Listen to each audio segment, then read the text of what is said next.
if Trump authorizes long-range U.S. bombing, aeronautics attacks, missiles, glide bombs, drones, then we are officially at war with Russia. And there's no ifs, ands, or buts about it. And again, New York Times 2 months ago, oh, the U.S. started the whole thing, ran the whole war so far.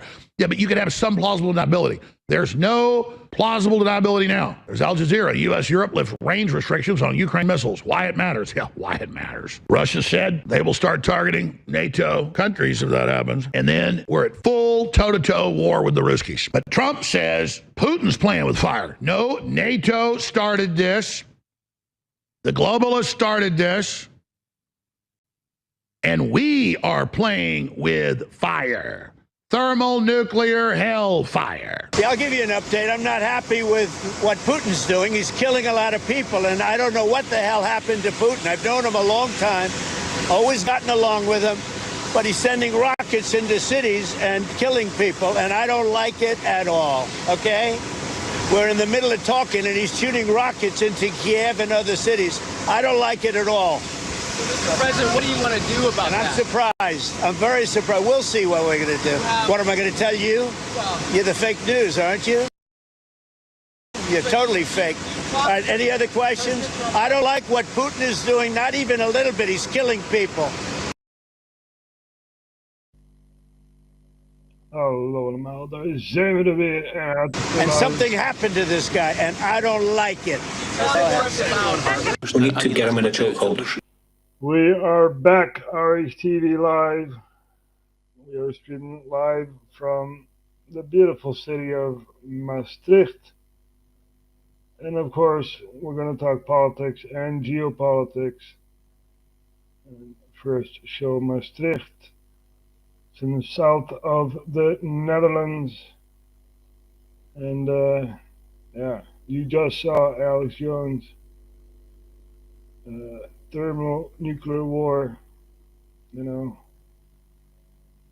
So the Netherlands has been sponsoring Ukraine ever since the Russian intervention. Now, we know why there's an intervention. We know why. The U.S. basically overthrew the government and put in radicals, and they were going after Russian-speaking Ukrainians, right? Where the Russians had said, no, we don't want that. We don't want that. So they've been trying to basically say no fighting in the Donbass. You have the Minsk agreement, Minsk 1, Minsk 2, which were disarmament agreements, right? They were supposed to disarm the Donbass, and that did not happen, right? So let's go back to 2014. Victoria Nuland with Jeffrey Pyatt. They were discussing who gets power in Kiev. Now, ever since they put in radicals, as I've said before, right? And the Kiev government basically said to the east of Ukraine, we're going to shut you down with energy, with water, and this and that. We're going to shut you down. All these facilities that we normally have for the east, we're going to shut it down. And that's what happened. The East said, we're not going to cooperate with this coup government, right, that the U.S. had installed. So this is how one small snowball became one big snowball going downhill, right? So we've been watching Ukraine ever since 2014, and we're still keeping an eye on Ukraine. And very, very drastic times, as you've seen before. Trump basically said, I don't know what Putin's doing. Well, the White House must have seen this one here. Putin's helicopter was ambushed by drones, and very, very sad thing to see. Here we go. Putin's helicopter targeted in drone strike. Yeah, that's what the government does not want you to see, Mr. Trump. You see, Putin may have thrown missiles into Ukraine, right?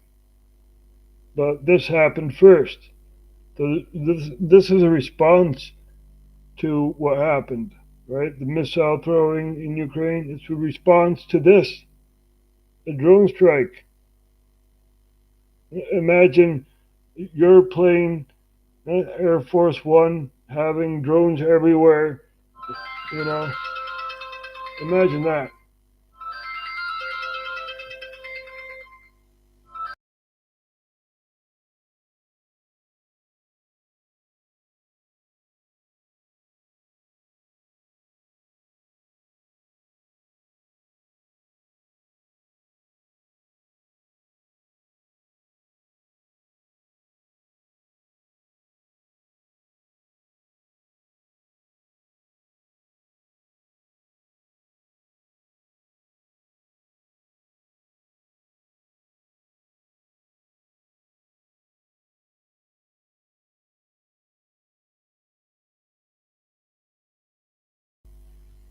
We had a phone call we had to take.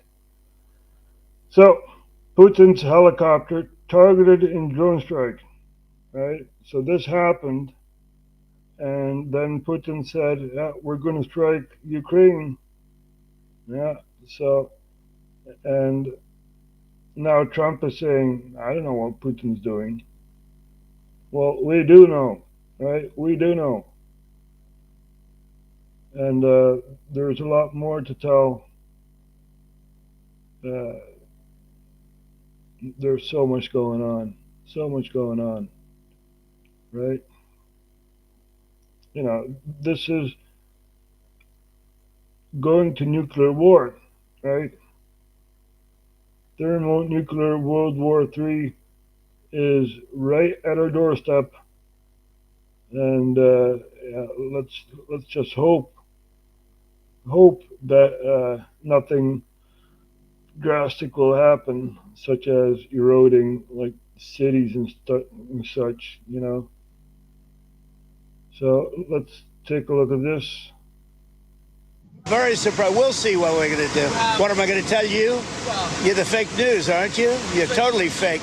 All right, any other questions? I don't like what Putin is doing, not even a little bit. He's killing people. And something happened to this guy, and I don't like it. That's all I have to say. We need to get them in a chokehold. They're trying to strangle us, and we should reciprocate. We did not chase anyone out. We provided the best possible conditions to work in our market, and they're trying to choke us. And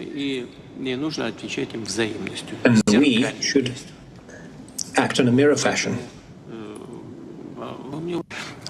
Не мы же организовали госпереворот на Украине, понимаете? То есть все время нам говорили, что надо демократия, выборы.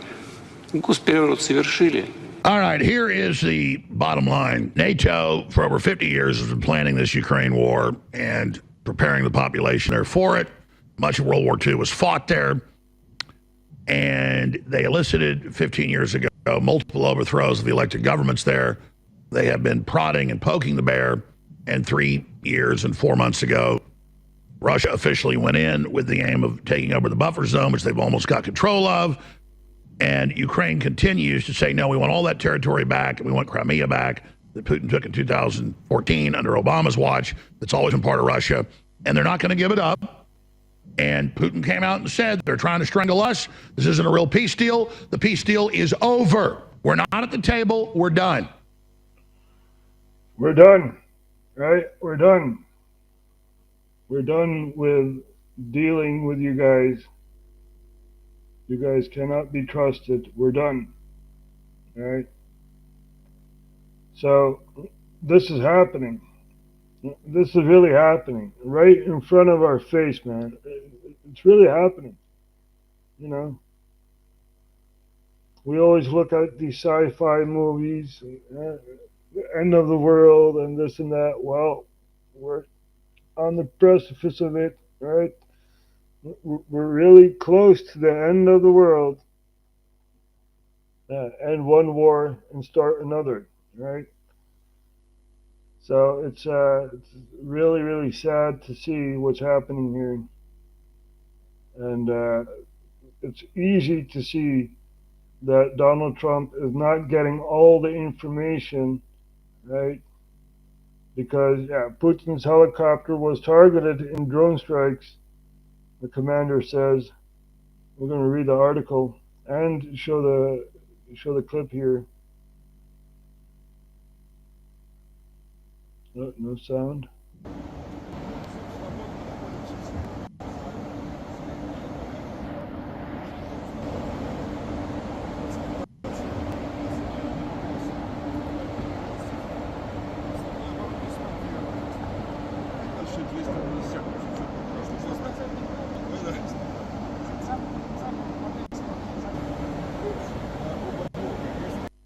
This is not very interesting. Vladimir Putin's helicopter was targeted. Scroll down. Targeted by Ukrainian drones as he visited the Kursk region in a surprise visit last week, a Russian military official has claimed. So, the White House does not give Donald Trump this information, right? And now Germany and other European countries are stating, we have these long-range missiles and we got the green light to hit Moscow, right? So it's very, very sad. And over here in the Netherlands, we have one very big harbor in Rotterdam, one of the biggest harbors in Europe, basically, and all the military cargo goes through Rotterdam, and it goes from Rotterdam, goes to the rest of Europe, right? There's also a NATO base in the south of my beautiful country, near Maastricht. And there was a NATO base in Maastricht, which was deep underground. And we also have some images of that, right? We can show you guys that. But first we have to look it up. Wait.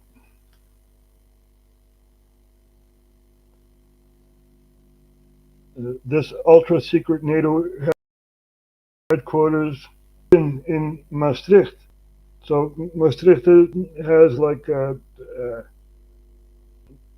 hills and stuff, and the Mergelgroeven, and there's where they made the base, basically, and very interesting.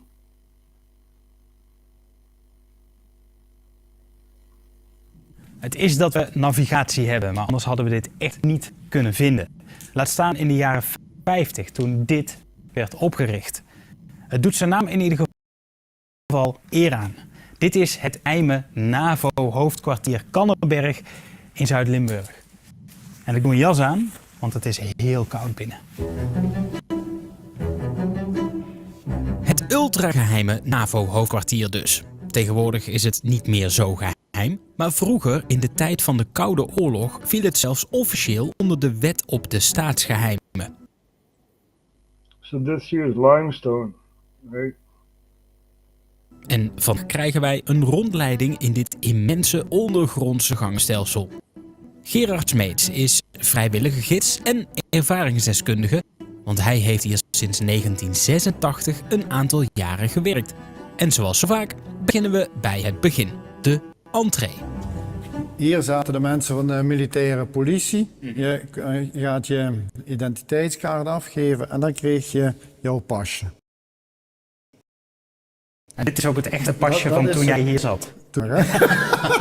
Dus dat is het pasje van destijds. Ja. Dan ga je hier door en dan ga je het He's basically explaining how to get through these gates here. You have to show your pass and this and that. So. complex betreden. Oké, en dat gaan wij nu ook doen. Dat gaan we ook doen, hè. Spannend. Dit hoofdkwartier zat dus sinds 1954 in de Bosberg, zoals deze Mergelgroeve in Maastricht heet. Nazi-Duitsland bouwde dit complex al in 1944 voor het maken van V1-raketten. Dat hebben ze alleen nooit gedaan. Tijdens de Koude Oorlog werd de groeve voor een periode van 50 jaar gehuurd van de eigenaar Limburgs Landschap om dienst te doen als geheim militair hoofdkwartier. Vanaf 1954 alleen voor oefeningen en vanaf 1963 met... So basically the Germans used it to make rockets and missiles, but they didn't really use it. They had it in their hands, but they didn't really use it. And ever since it's been used, medio 1950s, it's been used as a NATO base. And we're going to show on the map in the beautiful city of Maastricht, where we are live streaming from. So it's not far from the St. Petersberg. Here we have the former NATO headquarters. And so we have a big participation in, who knows, the end of the world. Who knows, right? Who knows? It's not what I want. I want peace. I want, that everyone can enjoy life without the government interfering, without the government saying you have to pay so much or whatever. You are a human being. You deserve to be free. I don't care where you're from.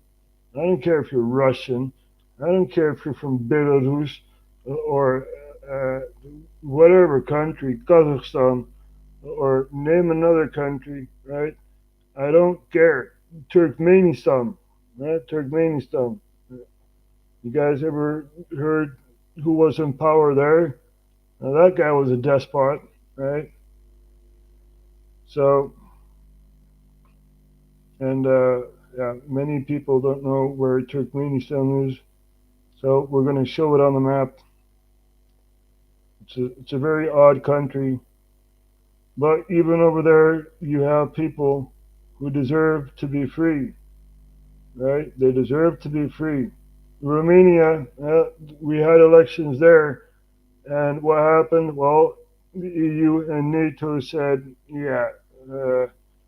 Simeone, you're the right hand of Georgescu, you don't want us, you have to vote again, and then they voted some pro-EU, pro-NATO guy. So they're still building the base near Bucharest, right? Anyway, that's about control of the Black Sea. As I've said before in previous live streams, there were also in Georgia, we remember what happened in Georgia, right?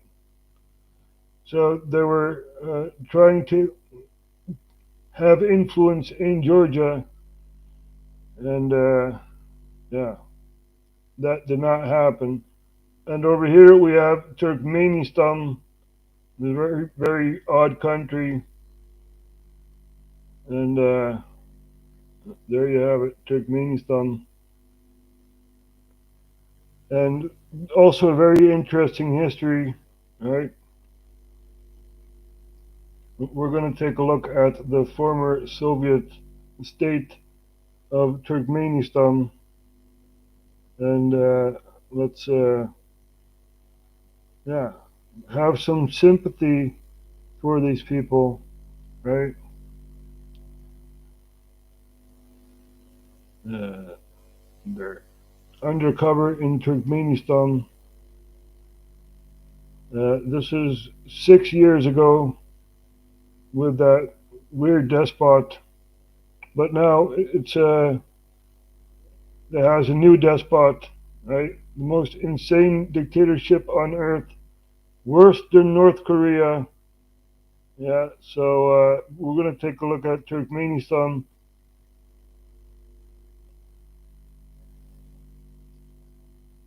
Its solution was straightforward. It simply stopped allowing anyone to leave, effectively transforming their country into a virtual prison twice the size of the United Kingdom. Indeed, Turkmenistan touts itself as nations. That same year, then Berdi Muhammadov, attributing bad luck to the black cars, banned their importation.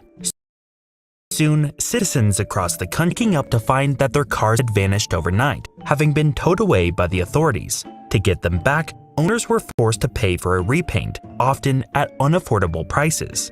Before long, this unusual mandate was extended to include all colored cars. Hence, should you ever find yourself scanning satellite images of Turkmenistan, you'll be met with a monochromatic sea of white vehicles, which just so happens to be the former president's favorite color.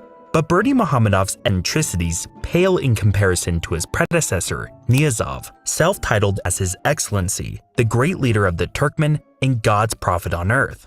In a grandiose display of concern for his nation's health, Niyazov carved a colossal 37-kilometer staircase into the Kopet Dag mountain range. He mandated that politicians climb it yearly in a so-called health walk, while he watched from above in a helicopter, before chastising them at the finish line for their slow pace. The array of bewildering decrees issued by Turkmenistan's leaders. You see, this is what happens when you have total power, right? Total power. I have all the power. Oh, you know, it's insanity. This guy flies in a helicopter to a high mountain peak, right? And all these politicians have to walk. I mean, come on. And he's scolding all these people, right? They have to have a quicker pace. Yeah, it's insanity, you know. Appears limitless. Days of the This is what happens when you have total power over your population. week, months of the year, breeds of horses, and even craters on the moon have been personally renamed to the preferences of whichever leader is in charge at the time. At one point, Niyazov literally renamed bread after his mother. Another bizarre incident saw him advise citizens chew on bones to enhance dental health, citing the absence of dogs in dental offices as his justification. Dogs, however, have become scarce in the capital on account of them being banned for their, quote, unappealing odor. This prohibition is just one of many in a relentless series of efforts over the last 3 decades aimed at transforming the capital city into an immaculate, pristine, and grand vision of a dictator's personal paradise. The sad thing is, the people living there, you know, they know that they're not free, but they don't express it. Otherwise, you go to jail, right? Otherwise, you'll never see the day again, right? It's insane. It really is insane. And the power structure, you know, it's got to topple sometime, right? You know, now there's a new despot, and then after that, there's going to be new despot. You know, it's all the same. But we have outside influence. We can show people what's going on, right? We can show what's going on in Turkmenistan. This is 1 year ago. So, you know, it's going from bad to worse. And these people deserve to be free. Vast neighborhoods have been reduced to rubble to make way for a breathtaking number of skyscrapers, monuments, park palaces, each crafted from impeccable Italian marble and then lined with gold. So much more has been used to build the city that it earned it a Guinness World Record, along with the largest indoor pool, the largest indoor Ferris wheel, the largest architectural star, and the most fountain pools in a public space, an irony given the country's severe water scarcity. But beyond the grandeur of its gleaming marble city and the often comical antics of its leaders, little about Turkmenistan is amusing for those forced to live within its borders. In August 2023, a distressing scene unfolded in the extensive cotton fields of Turkmenistan's Debat province. Beneath the sweltering heat exceeding 104 degrees Fahrenheit, tens of thousands toiled tirelessly by hand to gather the annual cotton harvest. While the sight of diligent laborers in cotton fields is not by itself unusual, the composition of this workforce was anything but ordinary. Instead of seasonal agricultural workers, this vast sea of labor comprised teachers, doctors, lawyers, flight attendants, state workers, and even school children, none of whom were there by choice or paid. Under a presidential decree, both state agencies and private companies forced half of their staff to pick cotton during the week, with full participation required on weekends. You have to pick cotton. Huh? You have to do that. You have to, pick cotton because your government says so. You're not going to earn anything, right? Everything that you do, you have to give to the government, give to the despot, with his marble palace and whatever else, so he can feed himself. Under 40 degrees Celsius, that's pretty hot. That's pretty hot. So it's slave labor. These people deserve to be free, right? They may not use their voice, but I will speak for them. The risk of public humiliation and job loss, a daunting prospect in a country with a staggering 70% unemployment rate, workers reluctantly complied as they struggled to meet their daily cotton quota of 55 pounds. Ever since gaining independence from the Soviet Union, Turkmenistan's leaders have painstakingly reinstated Stalinist rule. Today, the country stands as one of the last true totalitarian dictatorships. Secret police resort to torture and use psychotropic drugs against political opponents. Those perceived as enemies of the state are publicly television, coerced into confessions, and forced to beg for mercy to spare. Well, then I am an enemy of the state of Turkmenistan, right? Because I disagree with all these despots in power. I disagree with that. These people deserve to be free. Very sad to see the situation that they are in, right? I'm glad to live in a somewhat free country, even though it's pretty corrupt. So, yeah. I'm glad to live in such a country, right? But this is dehumanizing. This is dehumanizing. These people deserve to be free. They don't deserve some despot in some palace or whatever. You deserve to be free, Turkmenistan. Spare their families from similar fates. Afterwards, they vanish without a trace. Mere criticism of the government in any form is deemed treasonous, often resulting in lengthy prison sentences, confinement to psychiatric facilities, or exile to the desolate salt flats by the Caspian Sea. The level of repression is so extreme that last year, Turkmenistan was ranked as the second worst country in the world for freedom, a position even lower than Taliban-controlled Afghanistan, war-torn Eritrea, and the infamous North Korea. But with the transition of power from Berdi Muhammadov to his son in 2022, marking Central Asia's first hereditary secession since the era of the Khans, hope for improvement in the near future has all but been extinguished. It's hardly surprising then that many are desperate to leave in search of a better life elsewhere. The government does not successfully stop them first. But how did Turkmenistan become such a dystopian nightmare? How do its leaders maintain such an absolute grip on power? And where does the seemingly endless supply of money that sustains the regime come from? This is a story of Turkmenistan, the strangest dictatorship in the world. Yeah, it's a pretty interesting thing to watch, right?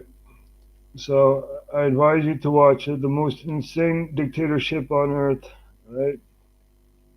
Yeah, we're watching Earth, the planet that we live on, you know? I don't look at my own country. Not only that, I look outside of my country. Yeah? What's happening outside of my country? I believe that there aren't many people that know that there was a drone attack on Putin's helicopter, right? They do know that Putin had thrown some missiles all throughout Ukraine. They do know that, but they don't know that there was a drone attack on his helicopter, right? You know, it's insanity. The world is insane, and I've said it before. It's a mass psychosis, and yeah, we've shown this many times, and people must realize that this is the state of the world.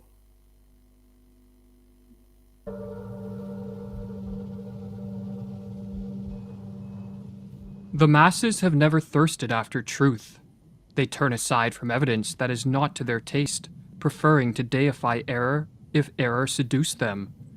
Whoever can supply them with illusions is easily their master.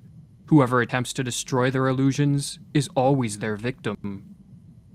According to the psychologist Carl Jung, the greatest threat to civilization lies not with the forces of nature, nor with any physical disease, but with our inability to deal with the forces of our own psyche.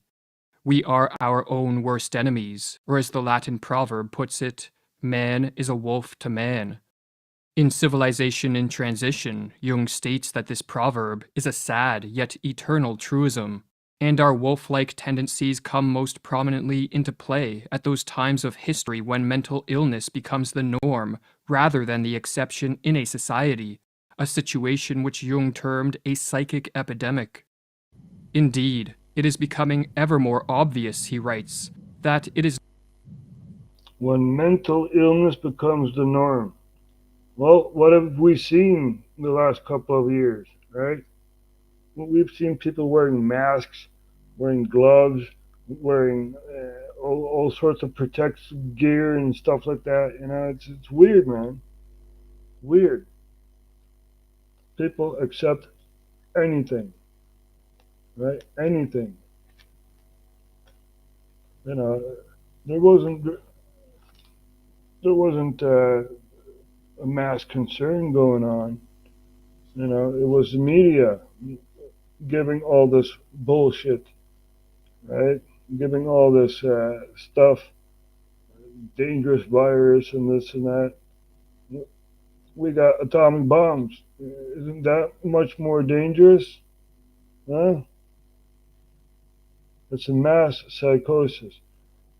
If we look at Donald Trump during his first term, you know, people were like, who is this guy? You know, this and that. And there is a group that still has sort of dementia, right, a psychosis against Trump, you know, and it's very prevalent in Europe, right, because we don't like Trump. Nope, we don't. But we have Mark Rutte, who is the NATO General Secretary, right? And yeah, we're supposed to be proud of that guy. Yeah, that guy that left, 30,000 people on a fraud list, right? Stuff like that. insane. It really is insane. Look up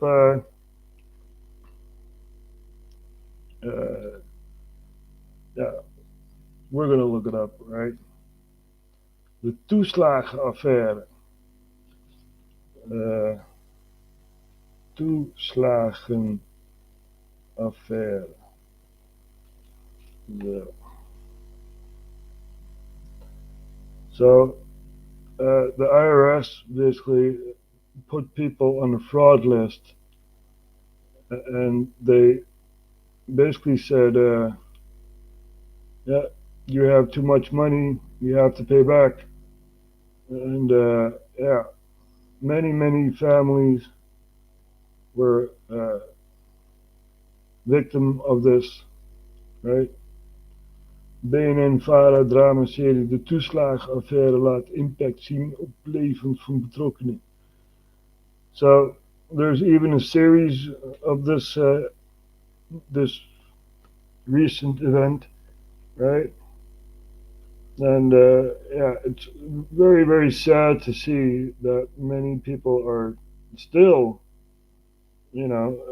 victim of this. They're a victim of this, right?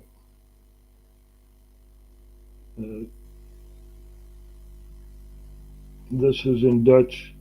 Let's see if we can find the English. Toeslagenaffaire. Engels. There you go. Dutch childcare benefit scandal. There you go. Yeah.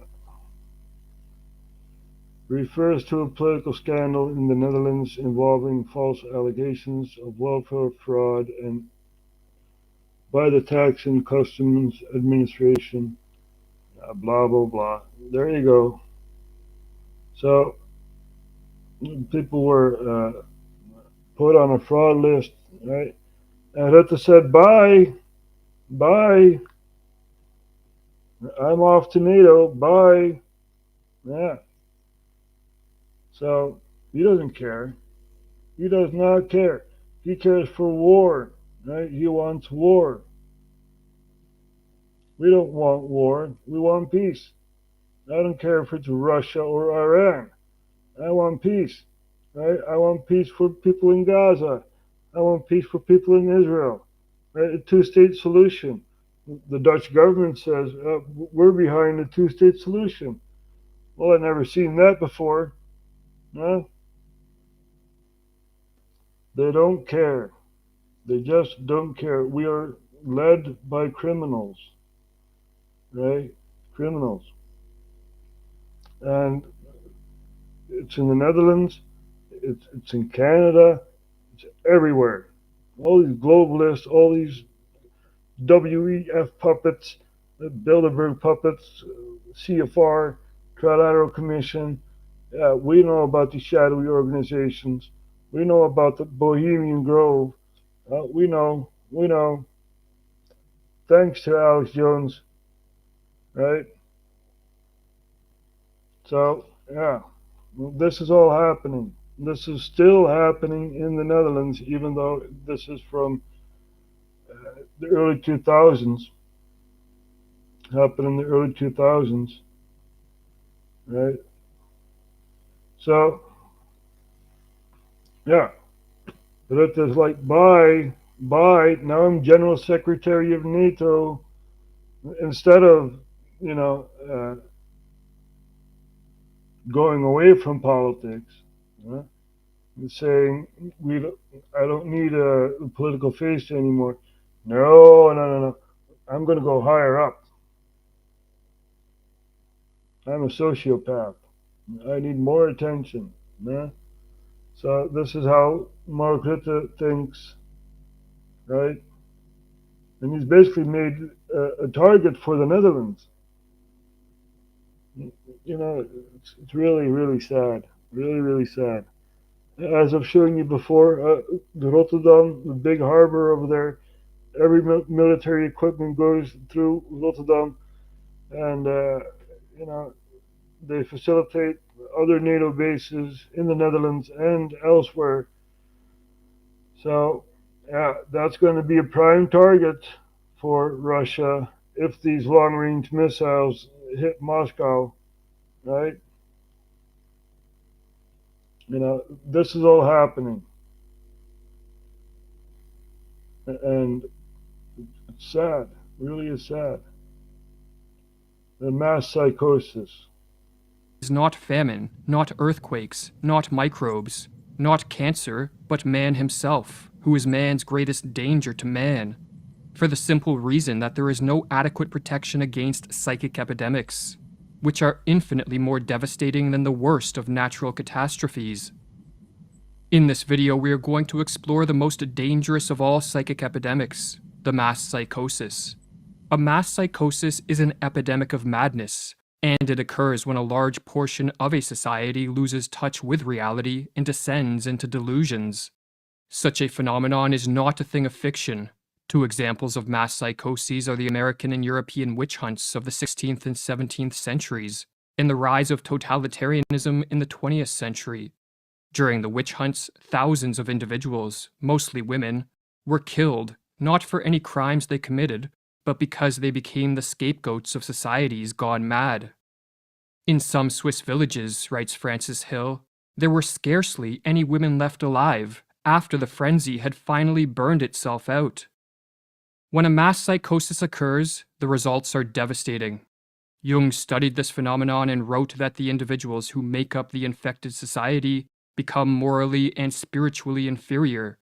They sink unconsciously to an inferior intellectual level. They become more unreasonable, irresponsible, emotional, erratic, and unreliable, and worst of all, crimes the individual alone could never stand are freely committed by the group smitten by madness. What makes matters worse is that those suffering from a mass psychosis are unaware of what is occurring. For just as an individual gone mad cannot step out of his mind to observe the errors in his ways, so too there is no Archimedean point from which those living through a mass psychosis can observe their collective madness. But what causes a mass psychosis? To answer this question, we must first explore what drives an individual mad. While there are many potential triggers of madness, such as an excessive use of drugs or alcohol, brain injuries, and other illnesses, these physical causes will not concern us here. Our concern is with psychological, or what are called psychogenic triggers, as these are the most common culprits of the mass psychosis. The most prevalent psychogenic cause of a psychosis is a flood of negative emotions, such as fear or anxiety, that drives an individual into a state of panic. Well, I know we're not far from nuclear war, but I'm not scared. I still speak out, right? I still speak out because that's necessary. You know, maybe Moscow's even listening to me. I don't know how much influence I have over other people. I don't know. I basically don't care. You know, but who knows? Who knows? Maybe Mr. Putin is listening to me right now and saying, yeah, we got to stop this. You know, we got to stop this insanity. We don't want people to get hurt. More people. We don't want Europe targeting us. We have to stop this. You know? So, yeah. Who knows? Maybe I can prevent World War III. Now, we know how to prevent it. Right? We know that we need to get out of NATO and the EU. We know. But we have leaders that are not willing to do so. You know, we even have a parliamentary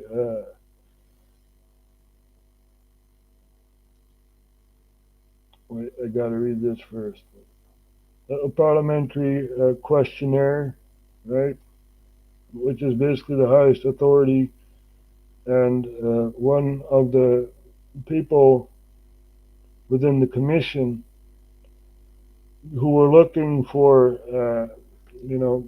cause and effect during the corona period, right? One of the people in the commission just stepped down. He said, nope, I'm not going to do this. We're not getting the information that we need to, we require, right? So we're also going to take a look at that. Gideon van Meijeren from the FVD, Forum voor Democratie. And we're going to take a listen to him.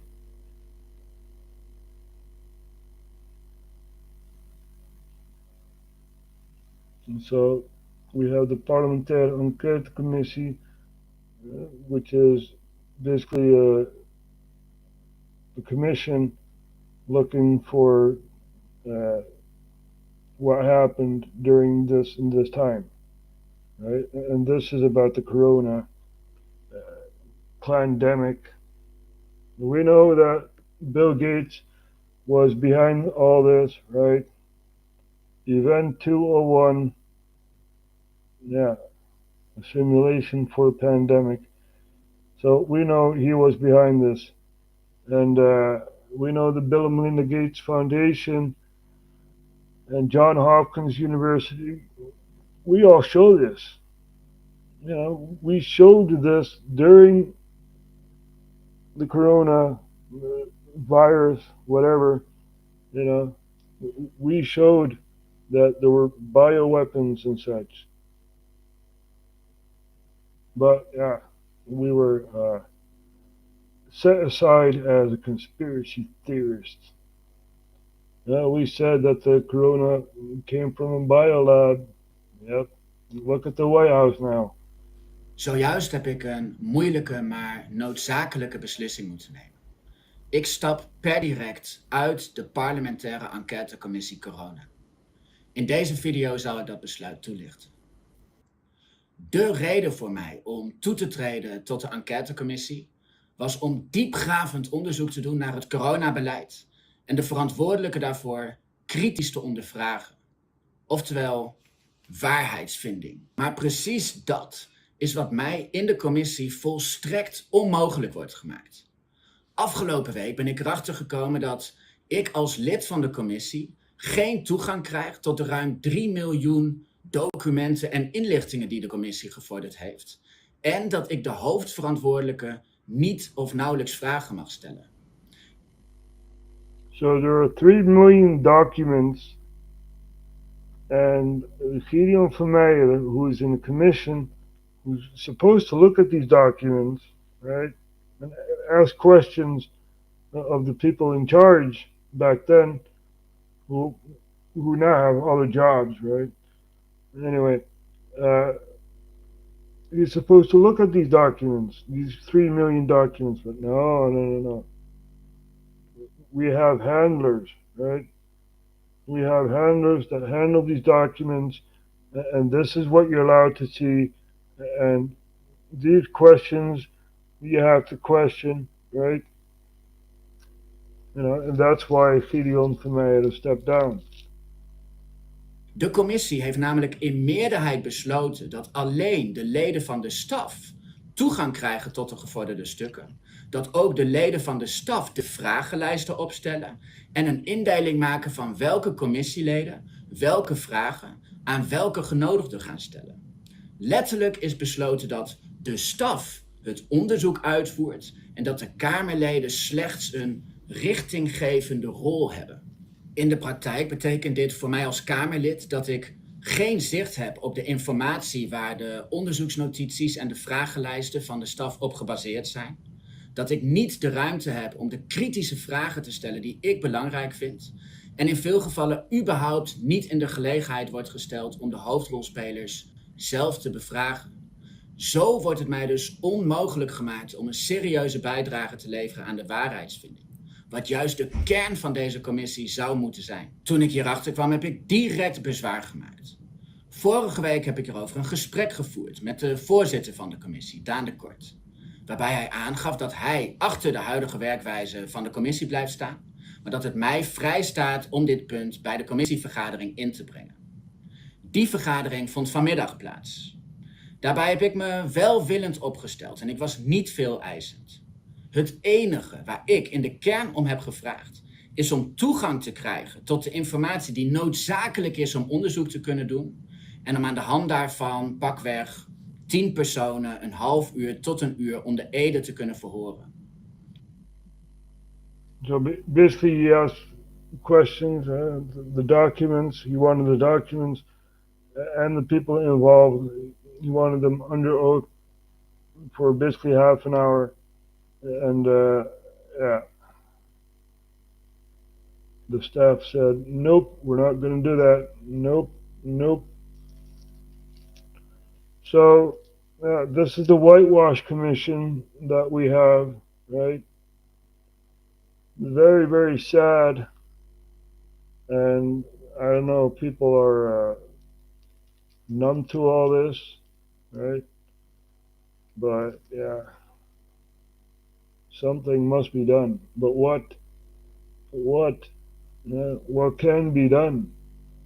I don't know. You tell me. What is the price of freedom? How much do you have to pay to be free? What is the price of power? How much power do you need over the population? It's very, very sad. I once was naive to think, right, that the 21st century we would have flying cars and the hyperspace and all that, but nope. We're still in the same shit, different day. So, and this is all planned by the power lobbies, the Council on Foreign Relations, Trilateral Commission, Bilderberg, World Economic Forum, the usual suspects. It's all planned. Stagnation is planned. We showed it on another episode on RHTVLive. Stagnation is planned. There's no walking forward. There are 2 steps forward, 1 step backwards. That's how it works, right? So, what can we do about this? What can we do? Because I want peace. I want peace. I don't want war. I want people to be free. I don't want some tin pot dictator in Pyongyang deciding for all his people, right? I mean, come on. They deserve to be free. Now, maybe I'm not allowed to go into Pyongyang, because maybe they're even listening. So, Room 9, we know about Room 9. So, yeah, who knows? Maybe the world leaders will ban me from ever going somewhere because I want to be free. I want to earn my money and keep it for myself and, maybe even give it some money. But, it's my money. I worked for this, right? But no, the government says, nope. You got your money. Well, you have to pay this, you have to pay that, you have to pay this, you have to pay that. And the bit of money that you still have, it's just like, what, really? I have to live on that? So, the money is basically worth nothing in Europe. We're into hyperinflation, right? And they want to press the CBDC through.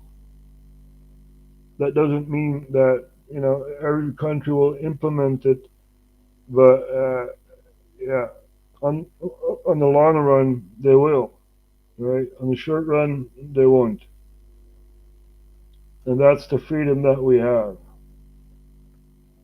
You know? So they are directing our course, and I do not want that. I don't want a German power to decide for Europe. It happened before, right? It happened before. We have Ursula von der Leyen. Whoever voted for Ursula von der Leyen? I didn't. I didn't. So all these people that want power are despots. Right? It needs to stop. It needs to stop. But how? How can you stop this machine? It's very hard question. Because every country has their own mechanisms, right? Every country has their own laws and mechanisms and structures of power. But we know that many structures of power are corrupt. Now, if we look at Serbia, for example, we're going to put that on the map. Serbia, there. We have to go to the Balkans, right? Here we have Serbia, which has a region named Kosovo, which is now a country, even though Serbia says, nope, you're our region. But if we look at that, there's been a mass demonstration going on for months. You know, these people want change. And, yeah, these people are on the streets, and the protest is growing bigger and bigger and bigger and bigger and bigger every second. Every second it grows bigger. So we're going to take a look at this here. Vučić, which is the president of Serbia. Now to Serbia, where student-led demonstrations show no sign of letting up 3 months after 15 people were killed when a train station canopy collapsed in the country's second largest city. Students blame government corruption and incompetence for the disaster in Novi Sad and have taken their protests nationwide. The main target of their anger is President whose face. Oh, we know that snake here. Yeah. He used to be in this political party, and then that political party, and then that political party, you know, still staying in power. Right? We know about this political snake. He's got to go. Facing the biggest test of his 12-year rule. Student-led protesters blocked bridges across the Danube River in the Serbian city of Novi Sad. Ever since the train station collapse shook the country, Serbia has been at an almost complete standstill. Protesters say the government has blood on its hands. And this has become the symbol of the movement. Students are now demanding justice and accountability. We want justice to be back in fashion. And this tragedy, as well as 2 people who are still in the hospital, deserve it. Man, I gotta move to Serbia. Many are pointing the finger at this man, Serbia's president Aleksandar Vučić. He is supposed to play a largely ceremonial role. But the populist leader has been accused of violating that political principle. People in Serbia say he essentially controls all branches of the government. Many in the country accuse his Serbian Progressive Party of widespread corruption. You are a political snake.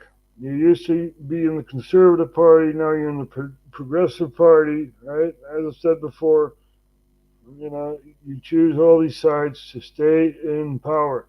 You need to go, Vučić, whatever your name is. You know, your time is done. There needs to be a limit to presidency. over here in Europe. And yeah, that's one of the things that the European Union can do, but won't do. Nope. We still have Macron in power, right? We had elections in Germany, and even though the AfD was the second biggest party, nope. We're not going to make a coalition with the AfD. Nope, not going to do that. So, you know, even Austria had basically a right-leaning consensus, right? They voted for all these right-leaning parties, and nope, left-leaning parties, and there are some rules that are, you know, being used in Austria, because the people over there are also very, very angry, you know, and the government needs to do something, right? So this is all happening, and yeah, I don't get money from The Hague, I don't get money from Brussels, I don't get 392 million euros from the European Investment Bank. I don't get that. Nope, not me. I don't want your money. I want my freedom. That's what I want. I want my freedom. I don't want to be chained anymore by currency and by the so-called material wealth. Yeah, right.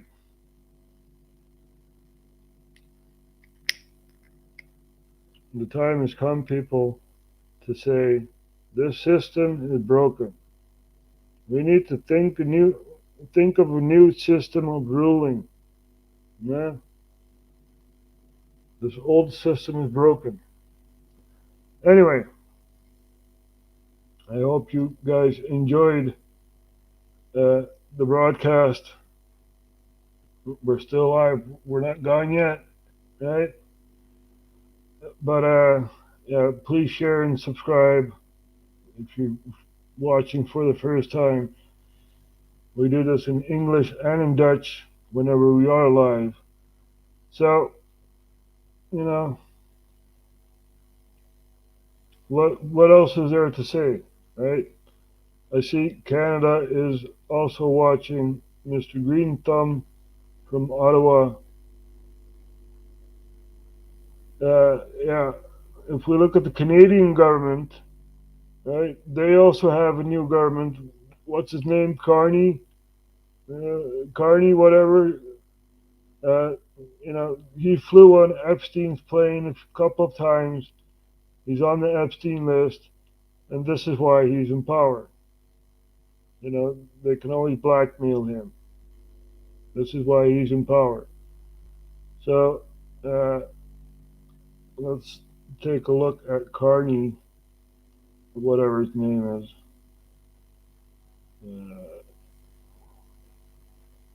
Carney makes his first speech in the House of Commons. Now, let's take a look at this here and see what he has to say. Right? Honorable Prime Minister. The Honorable Prime Minister. The Honorable Prime Minister Carney. Right.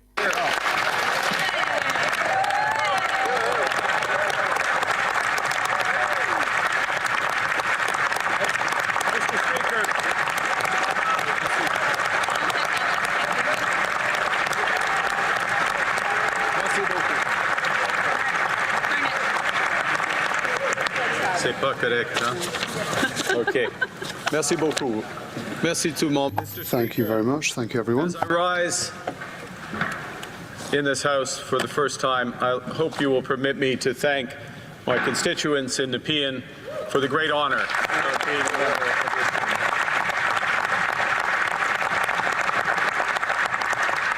And I'd like to thank Canadians, Mr. Speaker, for the trust that they have put in this Wait a minute. This guy here is Canadian? This guy with a turban on his head is a Canadian? Really? It looks like he's from Afghanistan or something. No, it's like, what? Really? You call this guy a Canadian? This is allowed in the House of Commons? Really? You know, it's like, what the hell's going on in Canada, man? Anyway. This government, but in all members of this great House. Hear, hear.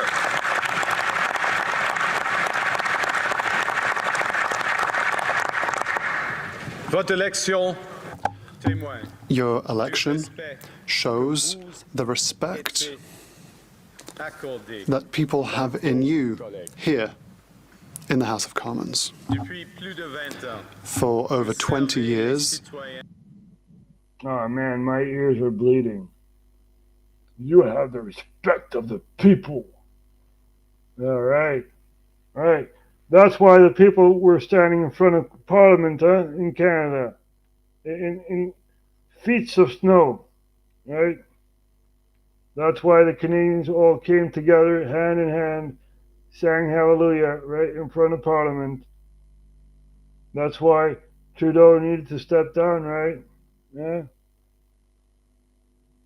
All these extreme right-wing Nazis and this and that.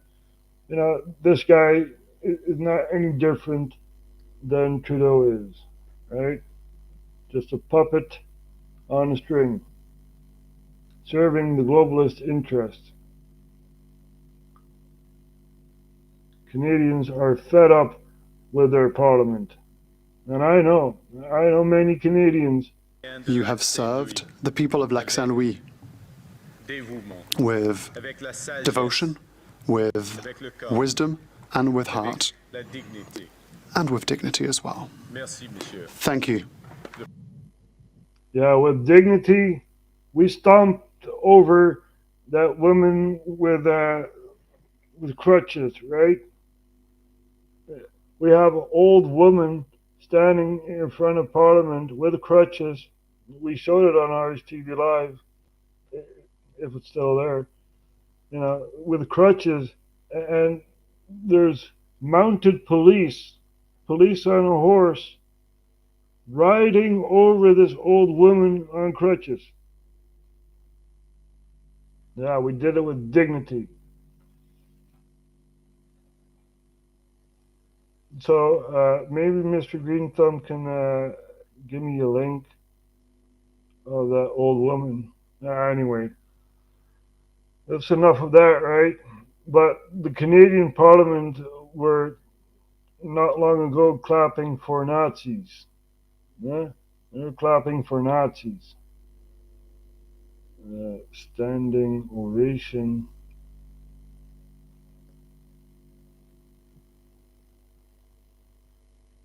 Canadian Parliament. There you go. They were clapping for Nazis. And the Speaker of the House did not know that the people in Parliament were clapping for Nazis. They're like, what, really? Really? Even I know that Ukraine was highly involved with the Nazis in Germany. You know, how can you not know? The Speaker of the House needed to go. You know, it's insanity. It really is insanity. But anyway, we're going to take a look at it this year.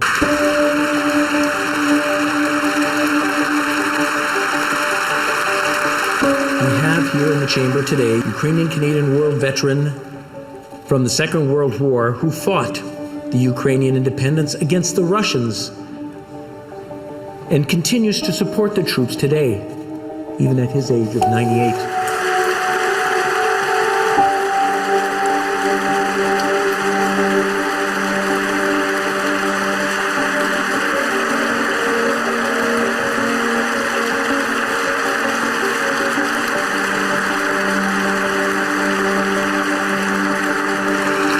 He's a Ukrainian hero, a Canadian hero, and we thank him for all his service.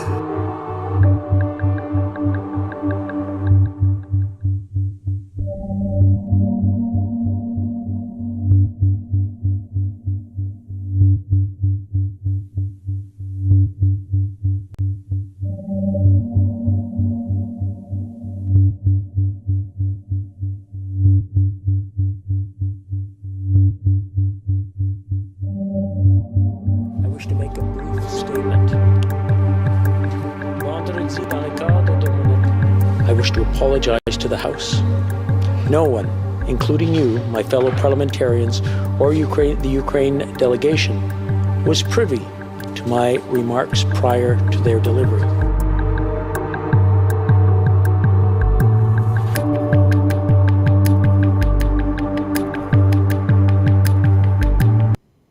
So, yay, Nazis, yay, they're in our parliament, yay.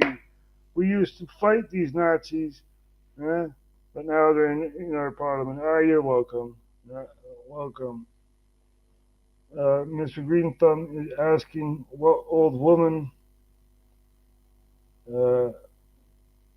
Well, we were looking for the article and we found it. There we go.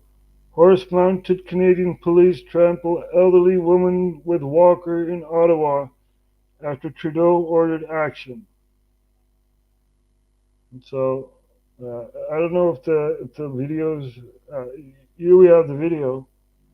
Right? Come on through. What is happening here? Wow, what is this lady doing? Trampling horses. Trampling. Stop it. Stop it. What? Oh my God! They just trampled this lady. They just trampled that lady. They just fully trampled that lady. They just fully trampled that lady. We know, we remember, this was during the COVID thing, pandemic, we know, and it's disgraceful that the mounted police just rode over a woman with a horse and, as if nothing's wrong. An elderly woman, right, paying her taxes for her whole life and still paying taxes, and she's being trampled on by mounted police. So, maybe Mr. Green Thumb also remembers this. Yeah, here, her name is Candace, who is a Mohawk lady. Yeah, so this happened, and we're supposed to be happy with our government. No, they're totalitarian despots, right? And we need to do something to better this world. And it's up to you. It's up to you. I'm just showing what's happening here. I'm just trying to explain what's happening. And we're on the precipice of thermonuclear war, right? We're very close. Very, very close to that. So, let's see. What is weird is no one talks about the other man in brown jacket got trampled too. Yeah, exactly. That's weird, man. The government is supposed to be there to help you, not to trample on you. It's like, what the hell, man? Totalitarian stuff going on here. So, yeah. Very, very sad to see how Canadians are treated by their own government.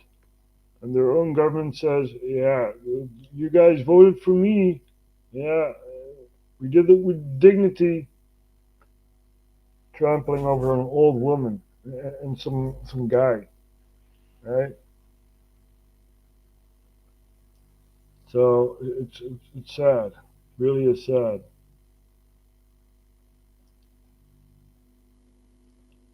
So yeah,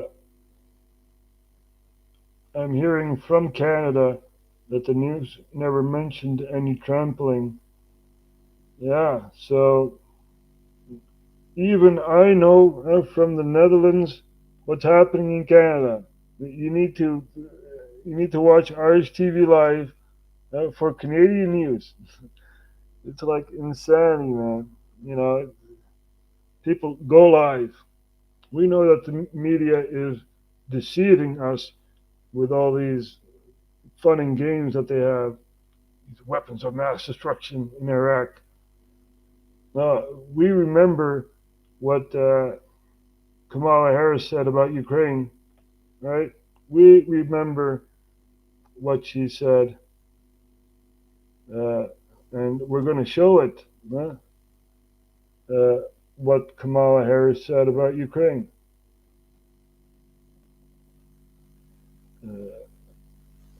But first, we need to look it up. Let's see. Ukraine is a small country next to Europe, next to Russia, whatever. Here you go. Here. Kamala Harris explains Russian-Ukraine conflict. Well, let's take a listen to this here. If you're watching any level of news, even social media, you're seeing everything that's going on right now in the Ukraine. Break it down in layman's terms for people who don't understand what's going on and how can this directly affect the people of the United States. So Ukraine is a country in Europe. It exists next to another country called Russia. Russia is a bigger, powerful country. Russia decided to invade a smaller country called Ukraine. Basically, that's wrong. If you're watching any... So basically, that's wrong. Now, I've shown it many times on the map, right? Which country is bigger? Is it Iraq or is it the United States of America? Which country is bigger? So who's wrong? Who's on the wrong side here? Huh? Mr. Trump, if you're listening, you know, how would you feel if, I don't know, Americans were murdered in, say, Colombia, right? How would you feel? This is what's happening in Ukraine. Russian-speaking Ukrainians are being murdered by their own government. As I've explained before, the regions, they basically separated themselves from Kiev and were autonomous regions, and they asked Russian help. Right? So this is what's happening. This is what's happening. And yeah, I hope that Donald Trump takes the time to look at this. Vladimir Putin, look at RHTVLive. We are standing here for peace. We want peace. We don't want any more wars. The Sudan war also needs to stop, right? Yemen needs to get a civil government back, right? And by attacking the Houthis, it's not going to work. The Saudi Arabia did that for 8 years. Did not work, right? We also need to look at Myanmar. People are being slaughtered by the junta over there, military government. So it's sad. It really is sad. India and Pakistan were also at war, right, for the Kashmir region. And Pakistan and Iran were also in a conflict, which did not really last long. And Pakistan and Afghanistan are in conflict because of the Pakistani Taliban, right? So this is all happening. This is all happening, Mr. President. You know, and it needs to stop. It really needs to stop. These countries, such as Turkmenistan, and North Korea. These people need to be free. We also look at Eritrea, right? These people need to be free. Eritrea is the North Korea of Africa, basically. These people need to be free. They don't need to be run by a dictator. Maybe they do. I don't know. But it's not my preference. And if we look at South Africa, it's very, very sad to see. We put it on the radar years ago that farmers were being slaughtered and stuff like that. And we have the South African president visiting Donald Trump. And Donald Trump said, we don't need this. We don't need this. What's his name? The South African president? Whatever. Ramaphosa. Yeah, that's his name. Ramaphosa. Let's take a look at this here. Trump confronts South African president with video, defends Afrikaner resettlement. First, you need to know the history, right? There were Dutch settlers colonizing South Africa, but these Dutch colonizers, they did not get status as a state, right? The Dutch government said, okay, you guys are going away, bye, sort it out. So they didn't have status, and they were colonized by England, the Boer Wars, right? And very long and interesting history. But anyway, after segregation of one race, right, the black-skinned people, dark-skinned people, everything has been turned around, right? All these segregation laws are projected on the white people. I don't care what color you have. You have a right to live where you want to live. Huh? So we're going to take a look at this here. And if you want to live somewhere, you have to abide by those rules, right? That means that you have to work there, you have to integrate there. If you want to be a Canadian, be a Canadian. Don't go to a beach and poop somewhere. Don't do that.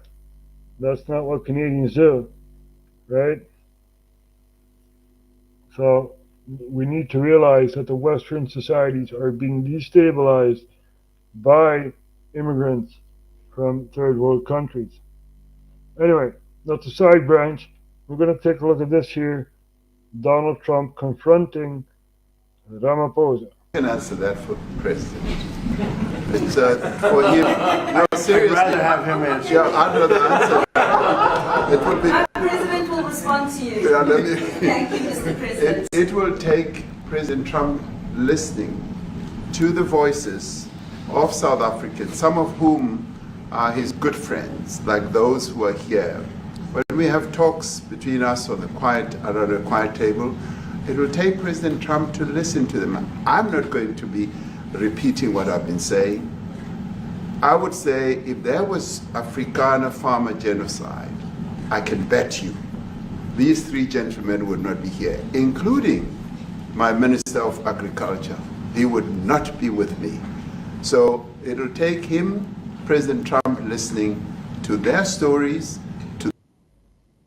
What they're not showing is that Mr. Trump was looking at Mr. Musk.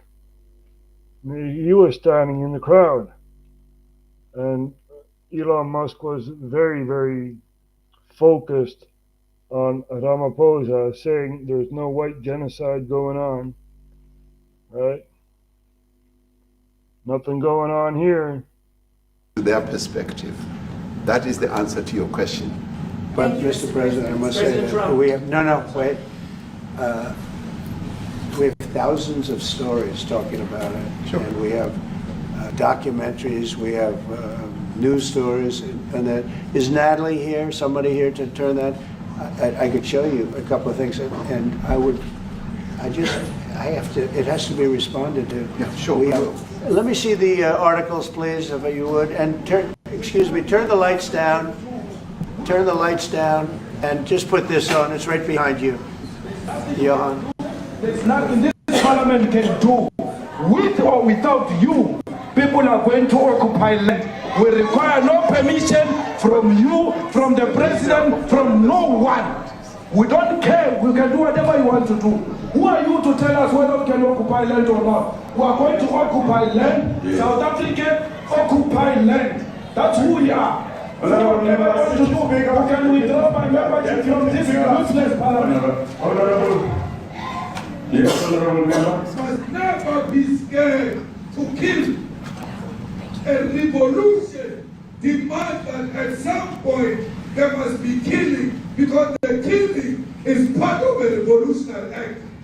Shoot to kill the mother, kill the poor, the farmer, kill the poor, the farmer. Pa, pa, pa, pa, to kill the mother, kill the poor, the farmer. The mayor of DJ in PE is a white man. So these people, when you want to hit them hard, go. Hate only leads to more hate, leads to war, right? We don't want war. You know, kill the boer. Yeah, right. Right. Now the wheels are turned, right? You know, it's insane. It really is insane. You need to cooperate with each other, you know, not kill each other out. We also have former President Zuma praising to kill the boer, right? Kill the farmer. It's like, what? Really? Really? And you have Ramaphosa saying, nothing happening here. As a white man, they feel a terrible pain because you have touched a white man. Not because Mashama will not be touched. They will be touched, no one. But we are starting with this whiteness. We are cutting the throat of whiteness. Shoot to kill the mother, kill the poor, the farmer, kill the poor.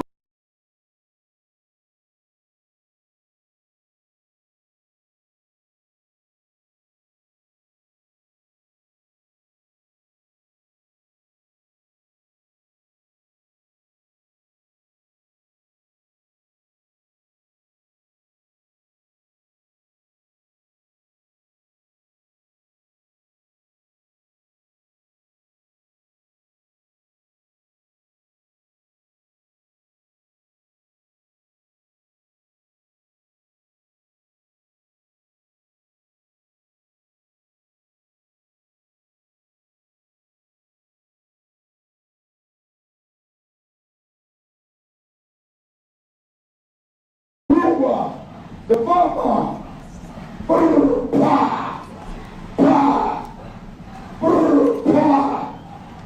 Shoot to kill the mother, kill the poor, the farmer, kill the poor. Yeah, kill the boer, the farmer. Yeah, we know. And you have Ramaphosa saying, nothing wrong here. Nope, nothing happening. It's sad. It really is sad. We also have some other images of the Place Moorde, which is basically a graveyard, cemetery of people. Here we have the Place Moorde. And basically all these people have died, right? It's a big cross. There you go. Of all the white farmers who have died. And hate leads to hate. And if the government says, you know, you're black and you're white, you know, it's you have privileges and you don't, it's bad. Bad. You know, some may say, yeah, South Africa has, you know, put Israel in front of court, the International Court of Justice here in The Hague, but, you know, it's worth nothing if your country is doing the same as what's happening in Gaza, in Israel, right? You guys are doing the same, South Africa, so Israel, in defense, can say, hey, wait a minute, you guys are doing the same. So I'm not on Israel's side. I'm not on South Africa's side. I want people to be free. Right? That's what I want. And I will use my voice, even though I may be a target for every government in the world. I don't care. I want freedom. That's what I want. Right? That is what I want. And I hope you too. Because freedom is needed. You think I'm joking about Myanmar? No. We have a video of Myanmar. And yeah, an honest government ad. And we're going to show that, right? So here we go. Unity government. Oh, wait, we gotta go back there.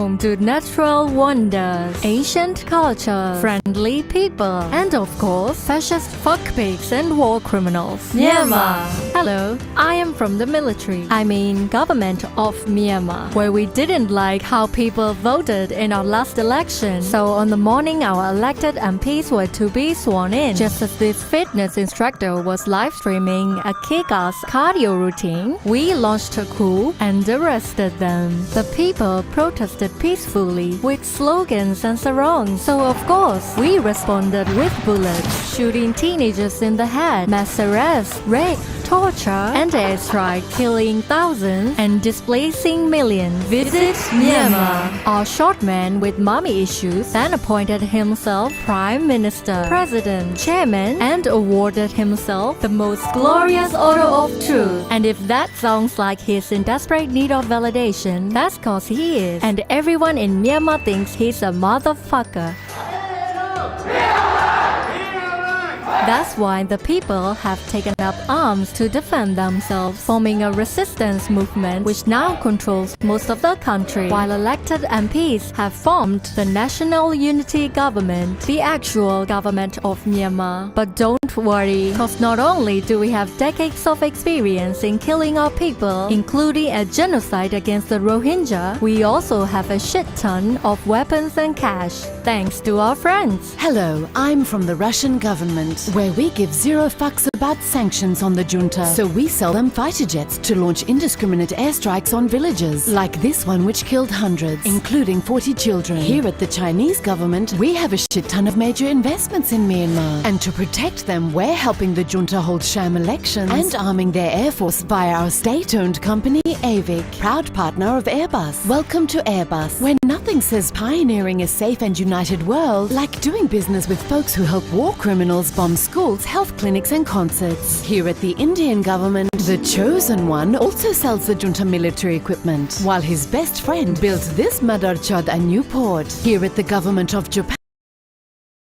we help the junta build railways. And here at the government of Singapore, we still let sanctioned tycoons like this Bangsat kick it up in multi-million-dollar villas. We're grateful to all the governments propping up our brutal junta. But above all, we're grateful to ASEAN for giving us legitimacy. Hello, I'm from the Association of Southeast Asian Nations, where we legitimize the junta by inviting them to represent Myanmar at hundreds of ASEAN meetings on trade, energy, tourism, security. We even let the guy who led airstrikes on schools and hospitals host our Air Force conference. And we do enjoy the irony of letting a junta that's raped and murdered hundreds of women and children host our Women and Children's Protection Committee, ASEAN. Meanwhile, Myanmar's actual government says we should be pushing our members to impose sanctions and cut off the junta's supply of jet fuel. You know, the thing sustaining their aerial terror campaign. Are we doing that? Of course not, silly. That wouldn't be good for business for ASEAN members like us here at the Thai government, where we earn billions from mining Myanmar's gas. Even these bungstains cut their ties with Myanmar after the coup, but not us. We expanded our investments there, like us here at the Indonesian government, where we know what it's like to have a war criminal